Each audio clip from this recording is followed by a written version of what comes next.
Once again, I'm very pleased to talk on behalf of the EPO. During the next afternoon and tomorrow morning, you will have the opportunity to talk mainly with my two colleagues who are technicians about these IT-related issues, but I will give you a sort of overview now about what's going on at the EPO regarding the fourth industrial revolution and the topics we have tackled so far. So, the fourth industrial revolution will be defined at the EPO by connectivity. If you have only one word to have in mind, it's connectivity. Connectivity, the internet of everything, connecting people, connecting things, and complex smart systems throughout ICT, but also throughout all traditional industries, leading to smart everything. Smart transport, as the colleagues just mentioned, smart building, smart health, smart cities, smart airplanes transport. So it's just for us connectivity and making things smart. Big data will be produced by these systems, the use of which can no longer be optimized.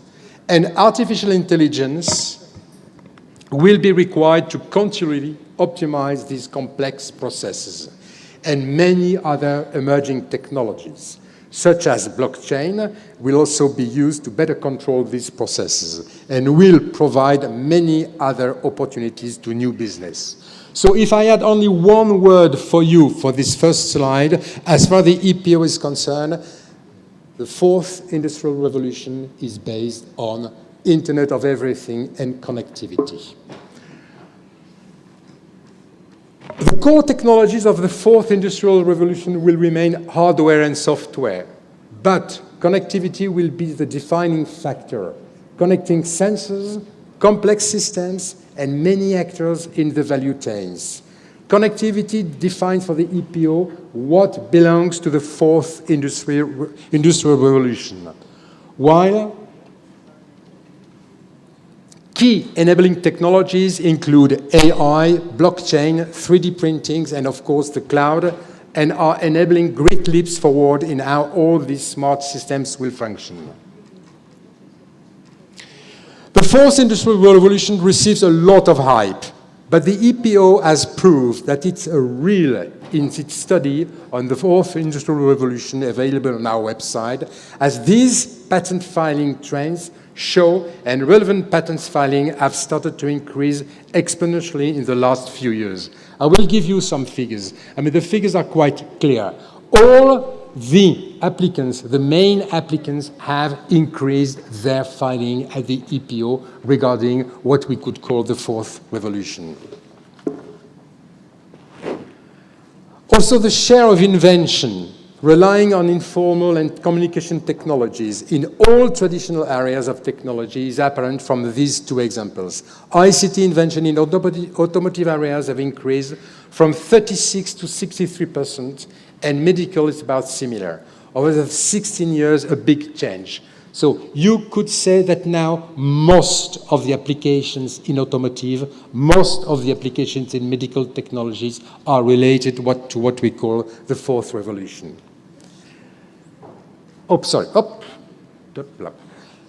And we can see from the leading 20 patent applicants that this is a really global phenomenon. Not only Samsung, LG, Sony, Nokia, Huawei, Qualcomm, BlackBerry, and coming from all what we call the IP5 regions.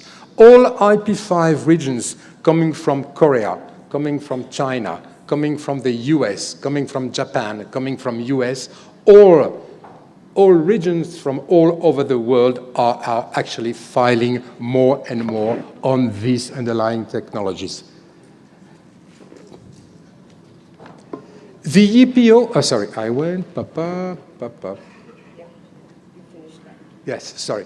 So the EPO uses its global patent filing databases to produce real evidence, to base policy in Europe and globally.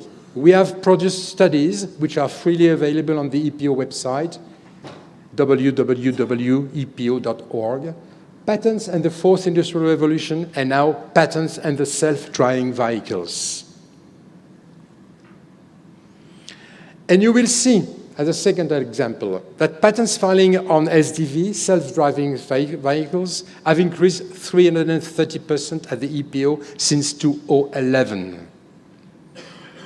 These are just facts. Under European law, computer software, as I told you, cannot be patented as such. But the EPO has established a solid and predictable two-hurdles approach to define what is patentable under a computer-implemented invention and what is not.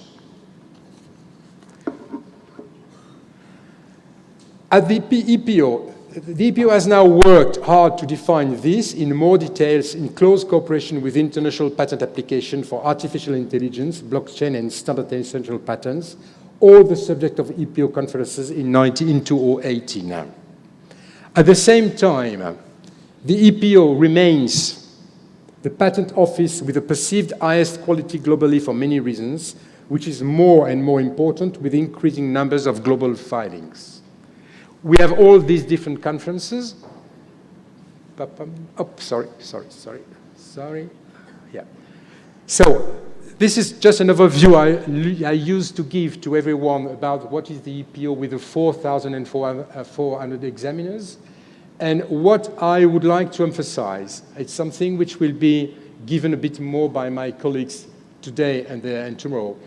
The unique amongst all the IP office, the division of 3 examiners. If you have 3 examiners working on the same filing, on the search and on the examination, you might be sure that you could have someone on IT, on mechanics, on medical, to make sure that as for the fourth revolution industry, the way we tackle it, the way we tackle the, let's say, the results of this new way, these new developments, is correctly searched.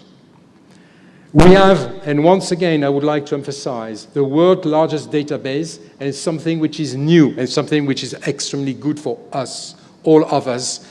The Indian data will be very soon incorporated in this world's largest database. So which means that we will have the Indian prior art included in this world largest database. And this is something which is coming very soon. Timeliness. The timeliness you could have as far as the EPO results are concerned, it's always something which is important. The search report, 6 months of receipts, is something we are in general having. The examination time is, for the time being, less than 12 months, and the opposition time is on average 15 months.